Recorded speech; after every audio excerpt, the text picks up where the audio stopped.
আরজি করের মধ্যে ঢুকে পড়েছে শয়ে শয়ে গুন্ডা বাহিনী। তারা খুঁজছে চারতলার সেমিনার হল। কোনটা সেমিনার হল? ভাঙচুর করতে হবে, তথ্য প্রমাণ লোপাট করে দিতে হবে।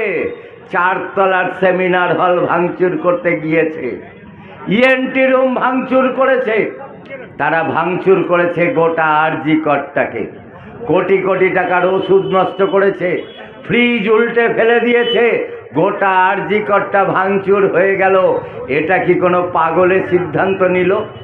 600-700 গুন্ডা, তারা হাতে লোহার রড, কাঁচের বোতল নিয়ে ঢুকে গেল আরজি করের ভেতরে। সেখানে প্রতিবাদীদের মঞ্চ, সেই মঞ্চ ভাঙচুর করা হলো।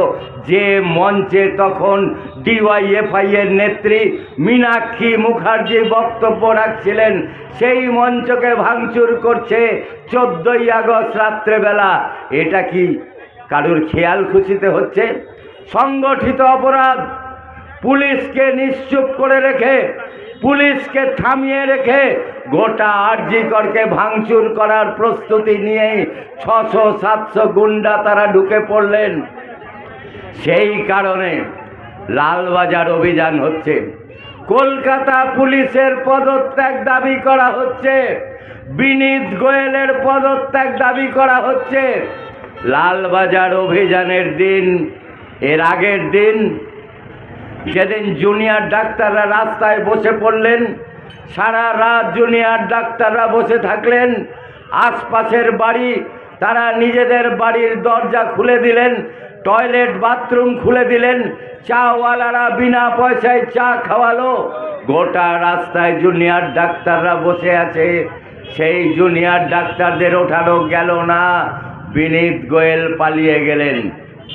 বিনীত গোয়েলকে গিয়ে নকল শির দ্বারা, ওনারা তো ডাক্তারবাবু, 18-19 বছর বয়স থেকে মোড়া কাটে, সব দেহ কাটে আর কঙ্কাল নিয়ে ঘুমোয়, তাদেরকে অত সহজে ভয় দেখানো যায় না। সেই ডাক্তারবাবুরা গিয়ে নকল কঙ্কাল তৈরি করে কলকাতার পুলিশ কমিশনারকে উপহার দিয়ে এলেন যে মেরুদণ্ডটা সোজা রাখুন। মেরুদণ্ডটা 2012 সালে ভেঙে গিয়েছে, আজ থেকে 12 বছর আগে। আপনাদের মনে আছে যে কলকাতায় একটা থানা আক্রমণ হয়েছিল, তৃণমূল কংগ্রেসীরা সেই থানা আক্রমণ করেছিল। আর আমাদেরই ঘরের ছেলে পুলিশ ভাই আক্রান্ত হওয়ার ভয়ে মাথায় কয়েকটা ফাইল চাপিয়ে টেবিলের তলায় ঢুকে গিয়েছিলেন। কি মনে আছে তো? ফাইল চাপা দিয়ে মাথায় টেবিলের তলায় ছিলেন। কারণ কি? তার প্রাণ সংশয় হচ্ছিল। কারা প্রাণ সংশয় করছিল? তৃণমূল কংগ্রেসের গুন্ডা বাহিনী। এখানে অনেক মানুষ আছেন যাদের বয়স একটু বেশি, তারা বলতে পারবেন যে পশ্চিম বাংলার কোনো মেডিকেল কলেজ, পশ্চিম বাংলার কোনো মেডিকেল কলেজকে আধা সামরিক বাহিনী দিয়ে রক্ষা করার জন্য আধা সামরিক বাহিনী পোস্টিং করা হচ্ছে। কেউ বলতে পারবেন? বলতে পারবেন না। কারণ গত 50 বছরে, সে সিদ্ধার্থ রায়ের আমল বা তারও আগে, পশ্চিম বাংলার কোনো মেডিকেল কলেজে সিআইএসএফ পাহারার জন্য রাখা হয়নি। সিআইএসএফ কোথায় থাকে?